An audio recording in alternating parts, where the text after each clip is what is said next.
여러분 안녕하십니까? 법률정보쇼 한문철 변호사입니다. 오늘은 자동차 진로 변경 방법에 대해서 알아보도록 하겠습니다. 자동차 진로 변경할 때 안전하게 해야 되겠죠? 진로 변경이라는 것은 앞으로 똑바로 가는 게 아니라 옆으로 가는 겁니다. 왼쪽으로 가는 거 좌회전, 오른쪽으로 가는 거 우회전, 1차로로 가다가 2차로로 가는 거 또는 2차로로 가다가 1차로로 가는 거, 차로 변경하는 것도 진로 변경이 있죠. 진로 변경을 안전하게 하지 못하면 대형 사고로 이어질 수 있는데요. 얼마 전에 울산에서 큰 사고가 있었죠. 승용차가 잘 가다가 옆을 보지 않고 오른쪽으로 가는 바람에 그 옆에 있던 버스를 들이받아서 버스가 공장 담장을 들이받고 2명이 사망하고 40여 명이 중경사고를 입는 큰 사고가 있었습니다. 그 사고의 원인은 바로 옆에 버스가 가고 있었어요. 그리고 왼쪽 차로에는 승용차가 있었습니다. 승용차가 오른쪽 차로로 갈 때는 먼저 깜빡이를 켜고 오른쪽에 옆 차로에 앞쪽, 옆쪽, 뒤쪽에 있는 차가 있는지 없는지 살핀 후에 차가 없을 때 들어갔어야 되는데요. 그런데 옆을 살피지 않고 무턱대고 들어갔어요.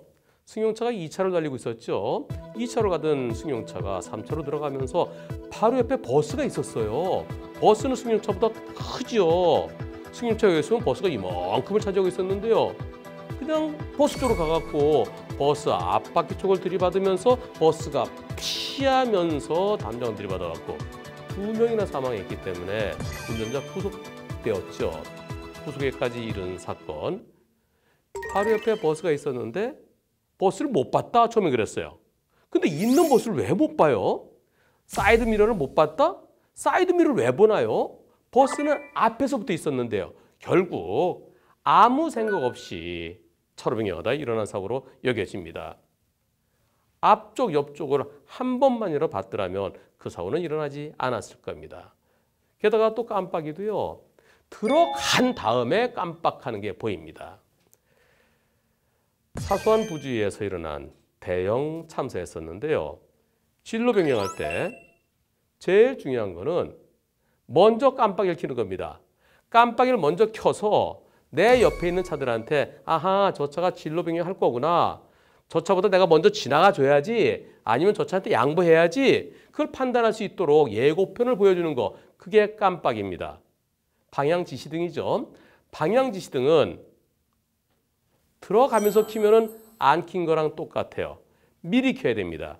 일반 도로에서는 30m 전에 미리 켜야 되고요. 고속도로에서는 100m 전에 미리 킨 다음에 깜빡이 켜서 예고편을 주고 그 다음에 내가 직접 확인하는 겁니다. 앞에 차가 바로 옆에 가고 있는데 쑥 들어가면 그 차가 갑자기 멈추면 내가 들이받을 수밖에 없죠. 따라서 앞차가 쭉 빠져준 다음에 그리고 또 뒤에서 오는 차가 있는지 없는지 살펴야 됩니다.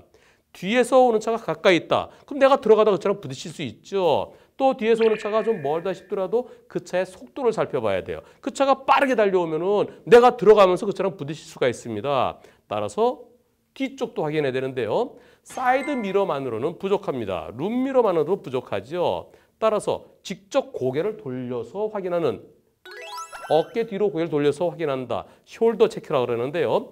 반드시 필요합니다.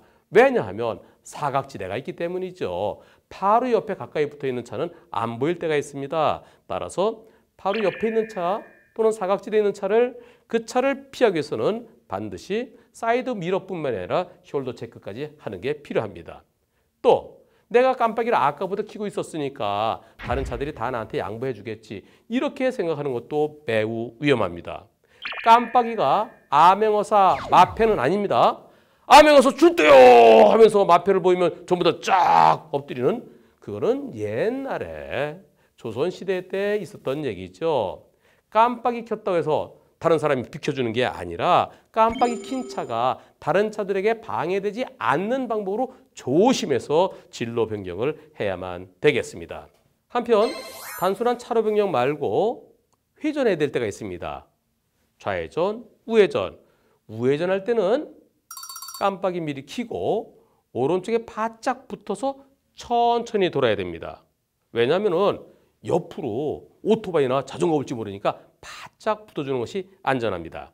좌회전할 때는 좌회전할 수 있도록 제일 중앙선에 가까운 차례에서 회전해야 되겠죠. 방향시등 미리 켜고 신호등 있을 때는 신호에 따라서, 신호등이 없을 때는 신호등 없는 교차로에서는 직진하는 차 우선입니다. 직진하는 차 저기 오고 있으면은 내가 먼저 할 수 있겠다라고 하다가 사고 날 수 있어요. 직진하는 차 보내주고 직진하는 차 없을 때 또는 직진해 오는 차가 저 멀리 있을 때 그때 좌회전해야 안전합니다.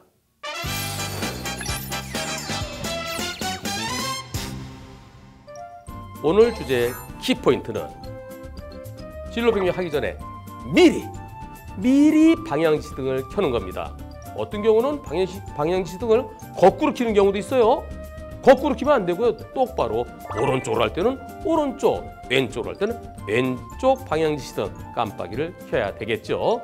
그리고 깜빡이 켜고 가만히 사이드미러 이렇게 보면 안 보이는 데가 있어요. 따라서 뒤쪽 또는 바로 옆에 안 보이는 차가 있을 수 있으니까 직접 고개를 돌려서, 고개 돌리느라 앞을 못 보면 어떻게?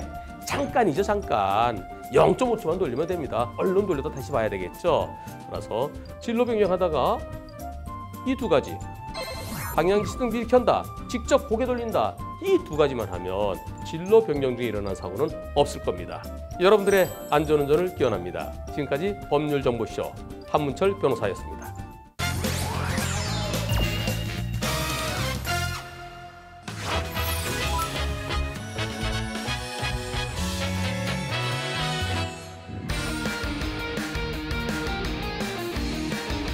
안녕하세요.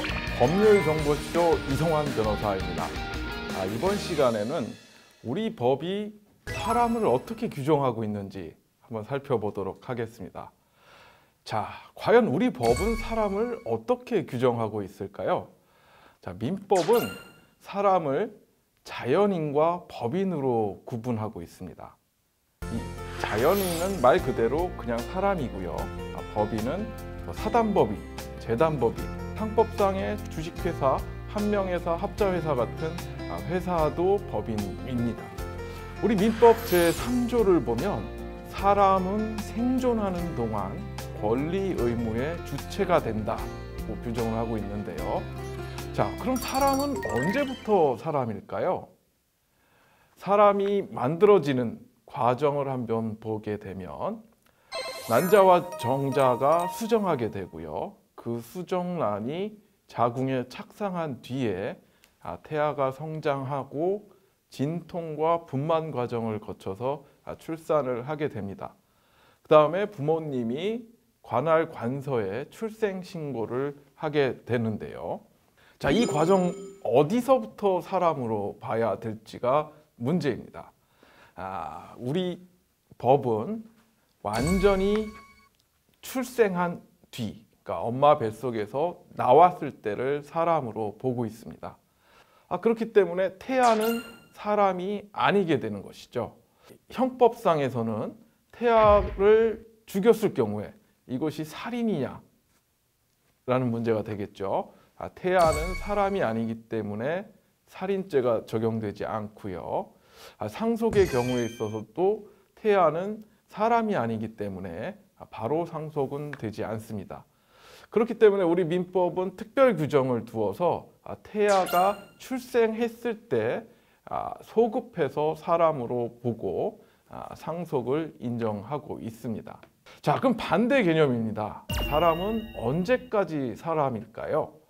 우리 법에서는 사람의 심장이 멎었을 때, 그때 사람이 죽은 것으로 보고 심장이 뛰는 동안까지만 권리 의무의 주체가 되는, 즉 생존하는 사람으로 보고 있습니다. 다음, 아이가 커서 미성년자가 됐을 때 이 미성년자의 행위 능력 어디까지 볼 것인가가 문제가 되는데요.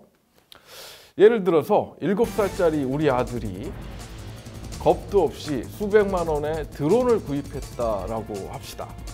이럴 때 부모로서 그 드론을 구입한 대금을 어떻게 해야 될 것인가? 우리 아이가 샀기 때문에 그대로 인정을 해줘야 되는 것인가? 라는 의문이 생길 것입니다. 이럴 경우에를 대비해서 우리 민법은 특별한 규정을 두고 있는데요. 이 미성년자의 법률 행위는 그러니까 법정 배리, 즉 부모가 그 법률 행위를 취소할 수가 있습니다. 근데 이때 예외 조항이 있는데요. 이 무능력자, 미성년자죠.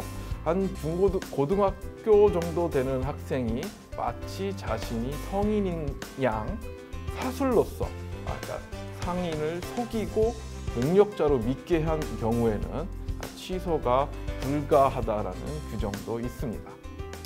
자, 그럼 이런 사람들의 의사표시는 어떤 것들이 있고 어떻게 법으로 규정이 되고 있는지를 살펴보겠습니다. 의사표시는 자신의 의사를 타인에게 표시하는 행위를 말하는데요.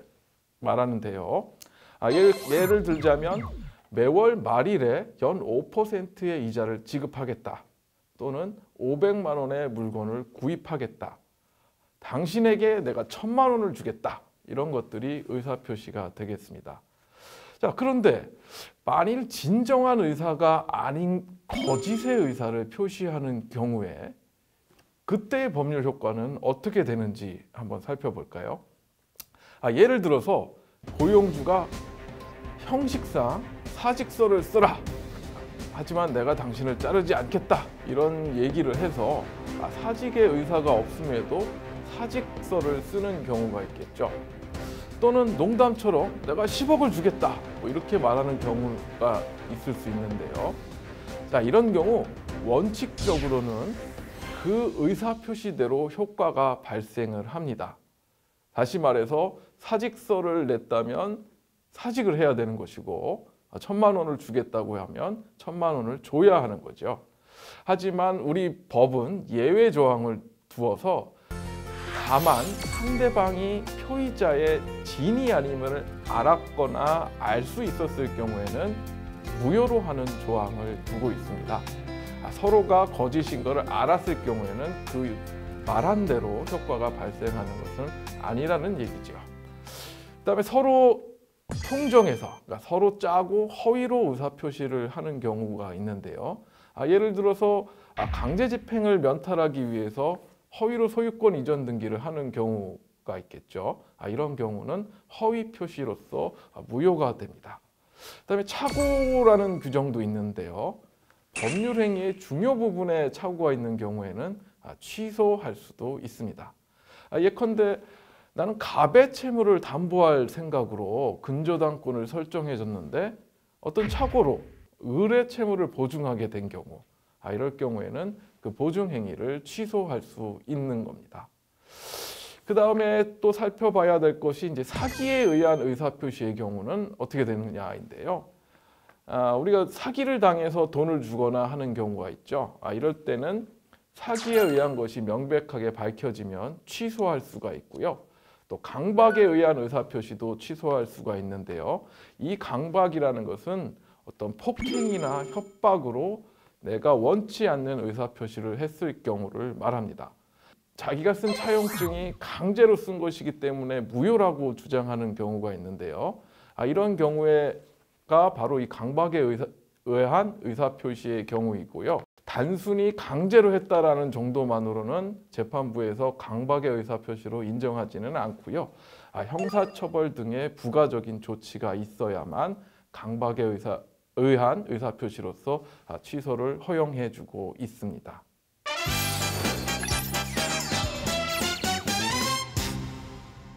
이번 주제의 키포인트는 사람의 의사표시는 법적 구속력이 생긴다입니다. 내가 비록 진이 아닌 의사표시를 했다고 하더라도 그것에 대해서는 일정 정도의 법적 구속력이 생기기 때문에 의사표시를 함에 있어서는 매우 신중하게 해야 합니다. 지금까지 법률정보쇼 이성환 변호사였습니다. 감사합니다.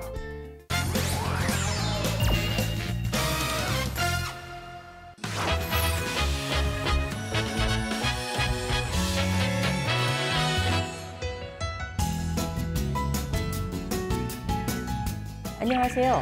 법률정보쇼의 곽난주 변호사입니다. 오늘은 여러분들과 명예훼손죄에 대해서 알아보도록 하겠습니다. 법에 대해서 관심이 없는 분들도 흔히 듣는 법률 용어 중에 하나가 명예훼손죄일 텐데요.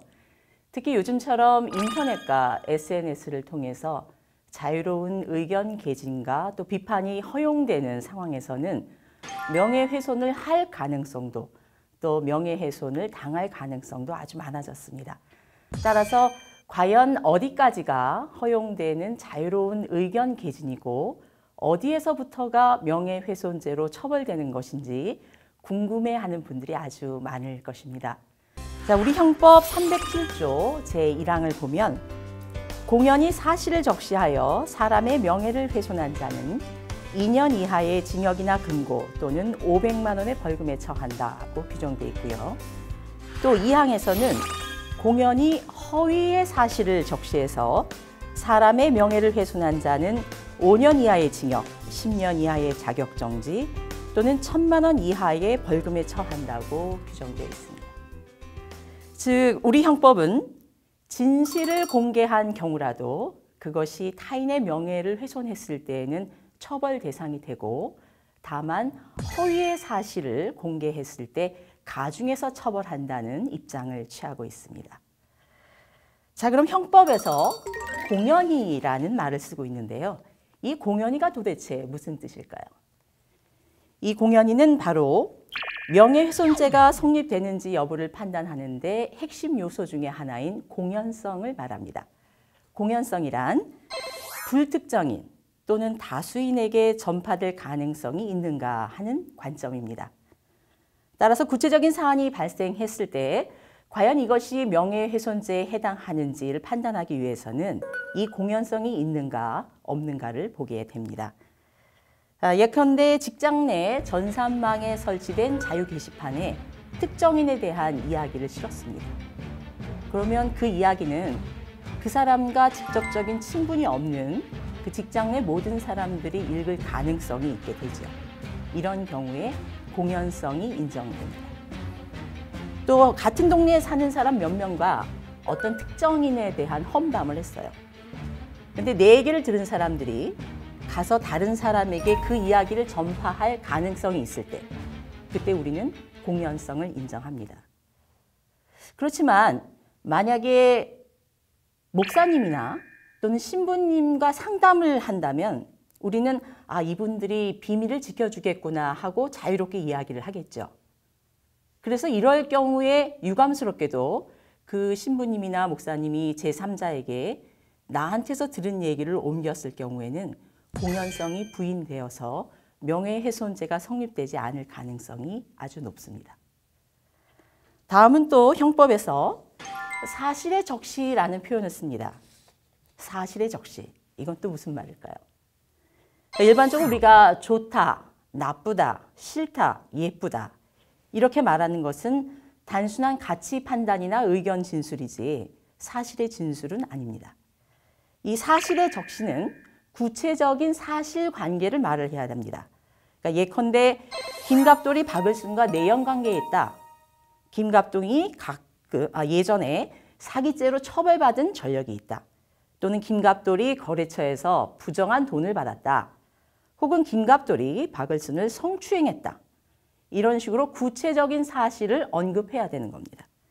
따라서 문학작품이나 예술작품에 대해서 혹평을 하는 것은 평가자의 가치 판단이나 의견 진술에 불과하고요. 또 단순한 감정을 표현하는 경우에도 모욕죄가 성립될 가능성은 있지만 명예훼손죄는 성립되지 않게 됩니다. 판례도 여러 사람 앞에서 피해자를 향해서 애꾸는, 병신 이렇게 말한 사안에서 모욕죄가 성립된다고 판시한 경우가 있습니다. 이 상대방에 대한 명예훼손적인 사실을 공개하는 방법은 말, 글, 사진, 모든 방법이 가능합니다. 그리고 다른 사람의 명예를 훼손하는 내용이면 그것이 객관적인 사실이라고 해도 명예훼손죄가 성립이 됩니다. 이렇게 객관적인 사실을 공개했음에도 불구하고 명예훼손죄로 처벌한다는 것은 누군가는 그게 사실이긴 하지만 사람들에게 비밀로 하고 싶어 할 수 있겠죠. 그런데 그것을 그 사람의 의사에 반해서 타인에게 공개했다는 점에서 처벌을 하는 겁니다. 이런 현행 형법 태도에 대해서는 아니 사실을 사실이라고 말했는데 명예훼손죄로 처벌받는 것은 모순이다. 그래서 형법을 개정해서 앞으로 사실을 얘기했을 때는 죄가 성립되지 않는 것으로 해야 한다. 이렇게 주장하는 의견들이 있습니다. 자, 그럼 이제 피해자가 나는 그 사람의 처벌을 원치 않아요. 그러면 어떻게 될까요? 이 명예훼손죄는 피해자의 명시한 의사에 반해서는 공소를 제기할 수 없다. 이렇게 형법에 규정되어 있습니다. 이 말은 수사기관에서 수사를 시작할 수는 있지만 피해자가 처벌 불원의 의사를 밝히면 수사는 중단됩니다. 그래서 이 경우 실무에서 검찰에서는 공소권 없음 처분을 합니다. 또 재판 과정에서 피해자가 처벌 불원의 의사 표시를 하면 법원에서는 공소기각의 결정 또는 공소기각의 판결을 하게 됩니다.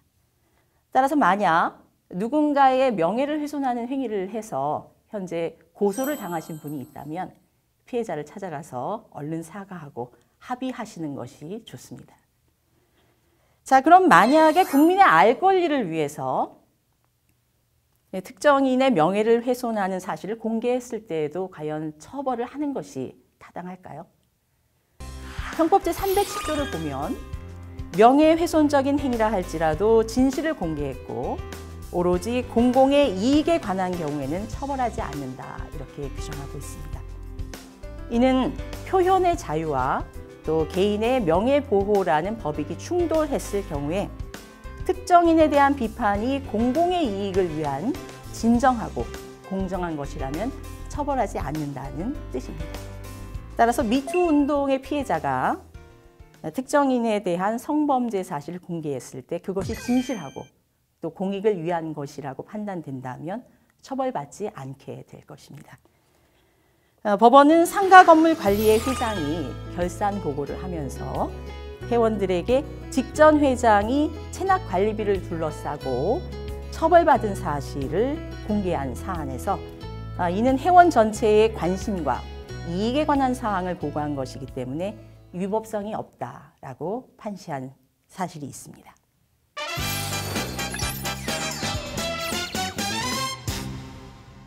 자, 오늘 주제의 키포인트는 현행 형법은 타인의 명예를 훼손하는 사실을 공개하더라도 그것이 진실일 때에는 명예훼손죄가 성립이 되고요.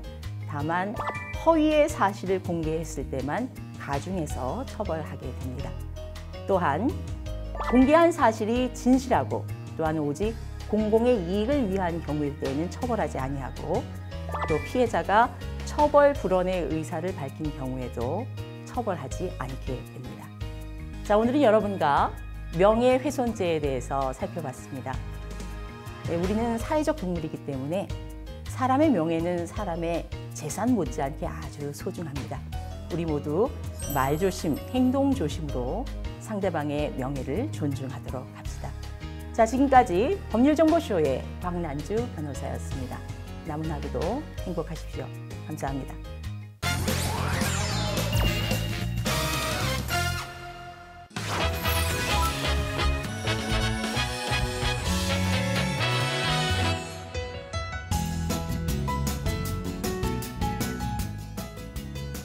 안녕하세요.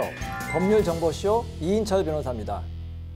오늘부터 4회에 걸쳐 이혼에 대해서 제가 자세히 설명드리도록 하겠습니다. 오늘은 첫 번째 코너로 전반적으로 우리나라에서 이혼을 어떻게 할 수 있는지에 대해서 설명을 드리겠습니다. 자, 부부가 살면서 싸우다 보면 이혼을 할 수도 있는데요. 그러죠. 남편이나 아내가 우리 이혼해! 자, 그럼 어떻게 진행을 해야 될까요? 첫 번째로 부부가 원만하게 합의해서 합의로 이혼이 되는 경우가 있습니다. 그걸 협의 이혼이라고 하는데요.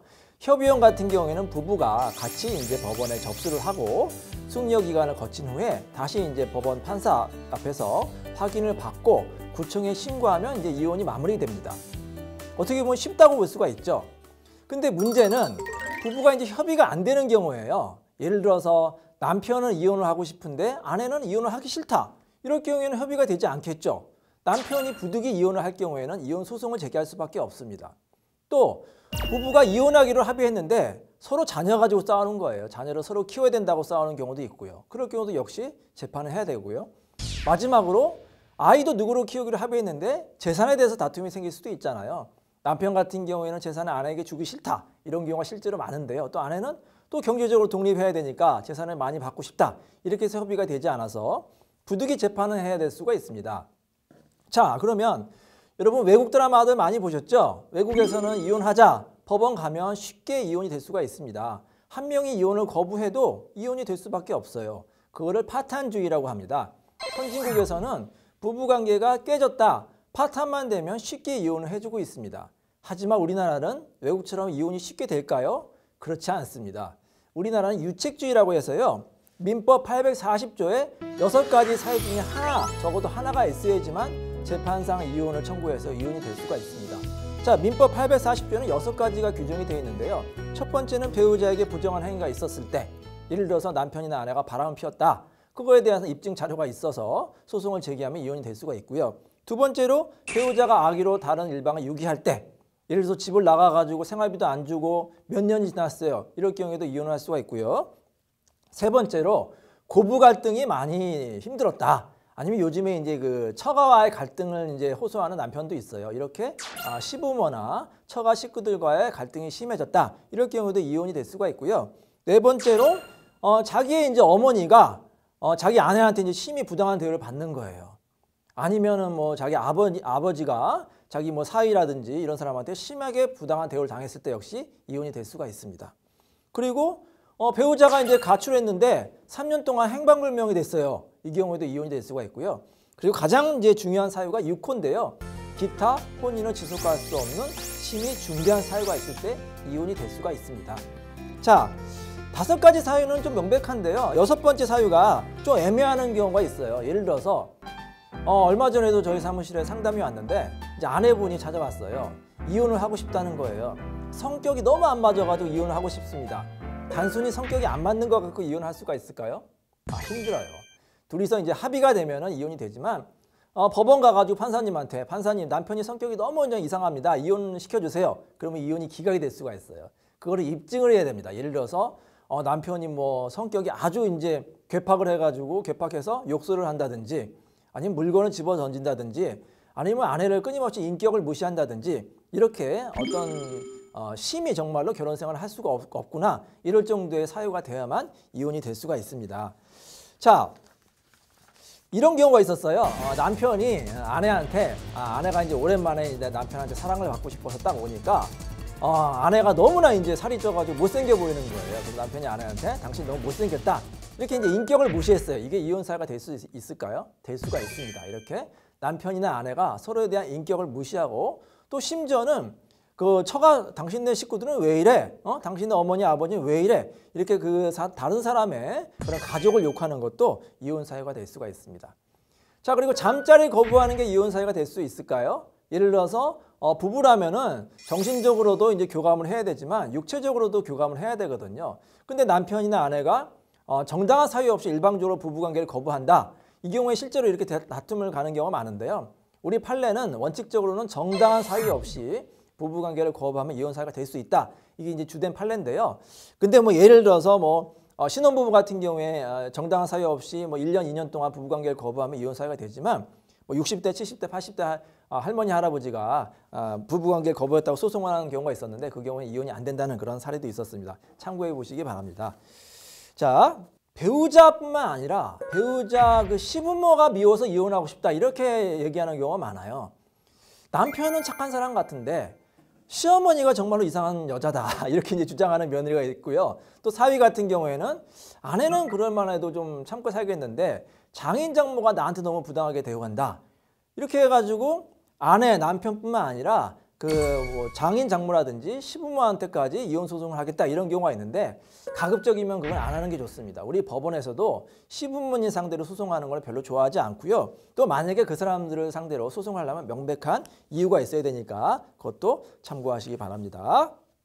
배우자가 집을 나갔는데 이혼 재판을 하려고 하니까 그 사람의 주소를 모르는 거예요. 반드시 우리가 재판하려면 그 사람의 주소를 알아야 됩니다. 왜냐하면 주소를 알아야지만 소장을 그 사람한테 송달할 수가 있거든요. 근데 주소가 없을 경우에 어떻게 재판을 진행할 수가 있느냐? 공시송달 제도를 이용할 수가 있습니다. 몇 번 그 사람한테 송달을 보내고 그 사람의 직장이라든지 특별송달을 보냈는데 그래도 받지 않을 경우에는 결국에는 재판이 돼야겠죠. 그래서 그 사람 없이 일방적으로 재판을 진행할 수가 있으니까 너무 걱정 안 하셔도 되겠습니다.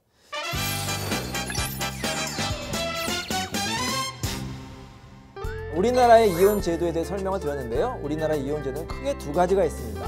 부부가 원만하게 합의가 돼서 이혼하는 협의 이혼 제도와 만약에 협의가 되지 않을 경우에는 부득이 법원의 재판을 할 수밖에 없는 재판상 이혼 사유가 있다.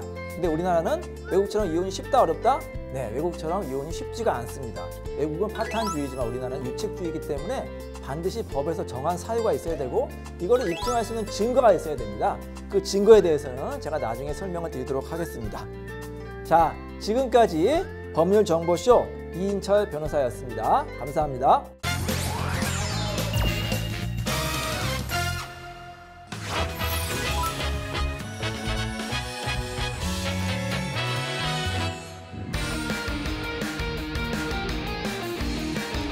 네, 안녕하십니까. 법률정보쇼 최광석 변호사입니다. 오늘은 상가 분양 받을 때 어떤 점을 좀 주의해야 될지를 말씀 나눠보겠습니다. 우리가 상가 분양할 때 가장 중요한 부분은 이 분양하는 회사가 과연 신뢰할 만한 것인가 라고 하는 부분입니다. 이런 분양회사 측이 과연 약속을 이행할 능력이나 또 의지가 있는지 이런 부분들을 한 번쯤 우리가 생각해 볼 필요가 있습니다. 상가 분양의 가장 기본적인 법률 관계는 상가를 지어주고 등기를 넘겨주는 것이겠죠. 분양이라고 하는 것은 이미 만들어진 물건을 우리가 넘겨받는 것이 아니라 계약을 일단 하고 그 다음에 순차적으로 분양 대금이라는 부분을 내면서 나중에 다 지어진 건물을 이전 등기 받는 그런 구조가 되겠습니다. 그래서 이런 일종의 돈을 먼저 내고 나중에 물건을 나중에 받는 그런 계약이 되는데 막상 물건을 넘겨받는 과정에서 이 약속대로 잘 지어지지 않는, 잘 지켜지지 않는 물건이 제대로 만들어지지 않았다거나 그다음에 늦게 만들어졌다거나 하는 그런 문제가 많이 발생하게 됩니다.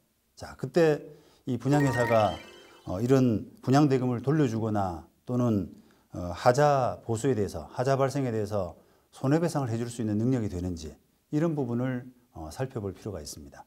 그런데 제가 경험한 바로는 이 대부분 분양회사가 이런 능력들이 검증되지 않은 상태였습니다. 기본적으로는 대부분의 자금을 빌려서 이 사업을 하는 경우가 많았습니다. 그래서 분양이 예상과 달리 좀 저조한다거나 공사기간이 연장될 때, 또 비용이 추가될 때 이것을 대처할 만한 능력이 없는 회사가 많았습니다. 일반 사람들이 대부분 이 분양회사의 신용이나 능력을 고려하지 않다 보니까 될 만한 사업 부지 이런 부분만 확보된다면 분양회사의 능력, 신용 이런 부분들을 따지지 않고 무턱대고 분양을 하는 경우가 참 많이 있습니다. 우리가 일반적인 비즈니스에서도 가장 중요하게 고려되는 것이 바로 회사의 어떤 업력, 사업 경력 이런 것들이 아니겠습니까? 그런데 이 상가 분양에서만큼은 이런 상대방의 능력이라든지 신용 이런 부분들이 고려되지 않고 과연 그 사업 대상지가 수익성이 있느냐라고 하는 유망하냐 이런 부분만을 보고 계약을 하는 것이 현실입니다. 그러다 보니까 심지어는 세무적인 문제로 하나의 분양 사업을 정리하고 또 법인을 없애버리고 또 다른 사업을 만들어서 분양 사업을 다른 분양 사업을 해버리는 이런 경우가 상당히 많이 있다는 겁니다.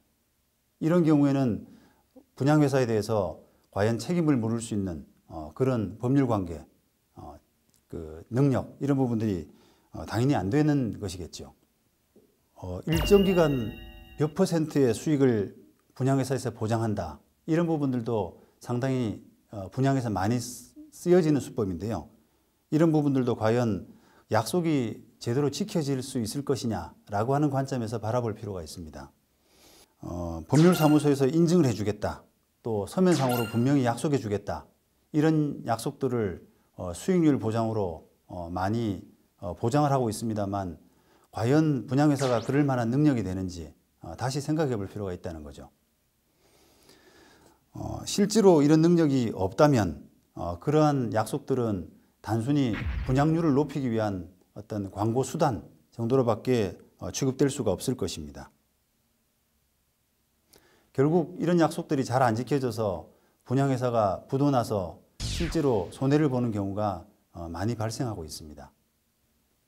그리고 이 시공사만을 믿고 계약하는 것도 바람직하지 않습니다.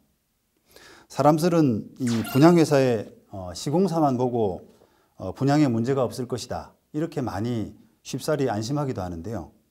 이 시공사는 제대로 공사를 진행해서 어떤 기간 안에 완성하는 그런 차원에서는 아주 중요한 고려 요소가 되지만, 분양계약의 어떤 당사자, 분양계약을 책임질 수 있는, 분양계약에서 문제가 생기게 되면 나중에 손해배상을 하는, 돈을 돌려주는 그런 주체하고는 전혀 상관이 없다는 겁니다. 이런 신탁회사의 어떤 신뢰, 이런 부분들도 한번 생각해 볼 필요가 있는데요. 이 분양회사에 대한 불신이 워낙 많다 보니까 요즘은 대부분 큰 사업이다라고 하면은 신탁회사를 끼고 사업을 하는 경우가 많습니다. 하지만 신탁회사 역시 안전한 분양을 보장하기에는 미흡하다고 할 수 있습니다. 신탁의 내용에 따라서 조금씩 차이가 있지만 대부분 신탁 사업은 분양회사에서 이 분양 대금을 다른 곳에 횡령하는 것을 감시하는 이런 자금 관리 역할 정도만 하는 것이 일반적입니다. 따라서 신탁회사가 개입됐다고 하더라도 상가를 약속대로 완공한다라고 하는 그런 약속은 보장을 할 수가 없습니다.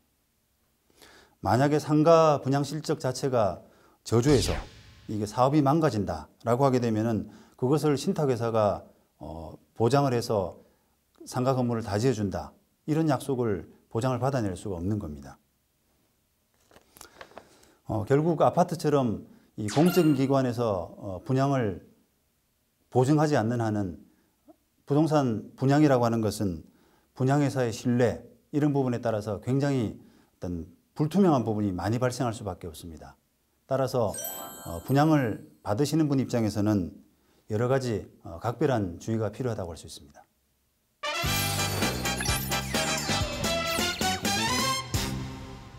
이번 주제의 키포인트는 부동산 분양이 분양회사의 능력에 따라서 상당히 위험해질 수 있는 상품이라는 부분을 말씀드렸습니다. 나중에 계약이 제대로 이행될 수 있는지, 또 하자를 책임질 수 있는지 하는 부분은 전적으로 분양회사의 능력에 따라서 좌우되기 때문에 분양 받으신 입장에서는 각별한 주의가 필요할 수가 있습니다.